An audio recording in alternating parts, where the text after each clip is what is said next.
La Dominique, île verte au milieu de la mer Caraïbe, est un volcan comme presque toutes les îles d'alentour. Montserrat, la Guadeloupe et la Dominique, juste là où la plaque atlantique et la plaque Caraïbe s'affrontent. Et qui dit île dit pêche, sur le récif de corail ou au-delà, dans le voisinage des baleines. Les grands canoës évidés dans un tronc entier de gommiers sont encore en usage de nos jours. Ils sont très stables, même loin au large. Alors que les radeaux miniatures en bois de balsa léger appelés pouis-pouis sont rapides et maniables sur les côtes. Ces petits pièges à oiseaux permettaient d'améliorer l'ordinaire, et ces flèches sont étonnamment sophistiquées. On trouve sur la plage de la Soufrière des rochers percés de trous ronds ou ovales. De ces polissoirs où l'eau de mer faisait office de lubrifiant sortaient haches, masses, racloirs et toutes sortes d'outils. Les Indiens fabriquaient aussi de la vaisselle qu'ils décoraient avec art. Les thèmes retrouvés sur les poteries sont liés à leurs croyances. Mythologie, symboles de fertilité, figures animales. On retrouve ces thèmes dans toutes les îles alentours.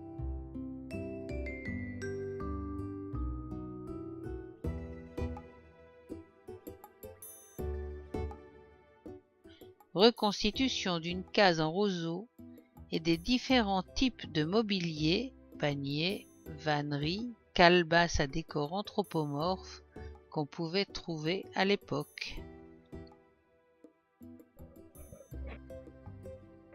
Ces Indiens ne se donnaient pas le nom de Caribe ou Caraïbes, mais celui de Kalinago et Kalifuna pour les femmes. Les hommes vivaient dans une grande hutte de roseaux appelée Carbet au centre du village. Les femmes et leurs enfants vivaient dans de petites huttes tout autour du Carbet et la nature suffisait à les nourrir.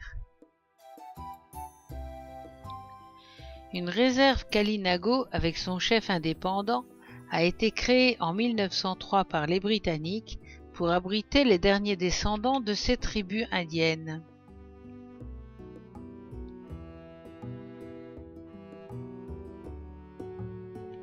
Quand les colons britanniques sont arrivés, puissants et armés, ils ont pris la terre et y ont installé leurs activités. La culture de la banane, la culture du café, la production du rhum.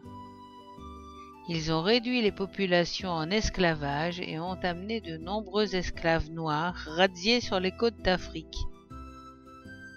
L'histoire de l'esclavage est longue et douloureuse, mais les esclaves ont combattu pour leur liberté et fini par l'obtenir en 1838.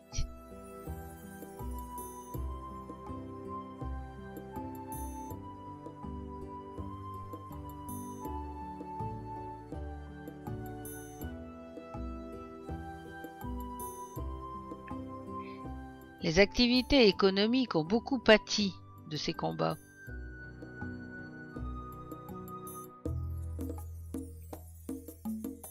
Et il fallut encore longtemps pour que la condition des anciens esclaves change réellement. Mais les populations blanches, noires et indiennes, en se mélangeant au cours des décennies, ont fini par créer la communauté créole. Ce peuple est profondément original, avec sa langue, sa culture, sa musique, ses costumes. Le marché de Roseau, en 1872, est le même maintenant, en 2013.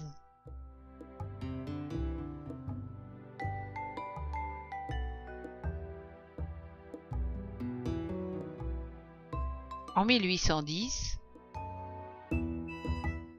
et toujours en 2013.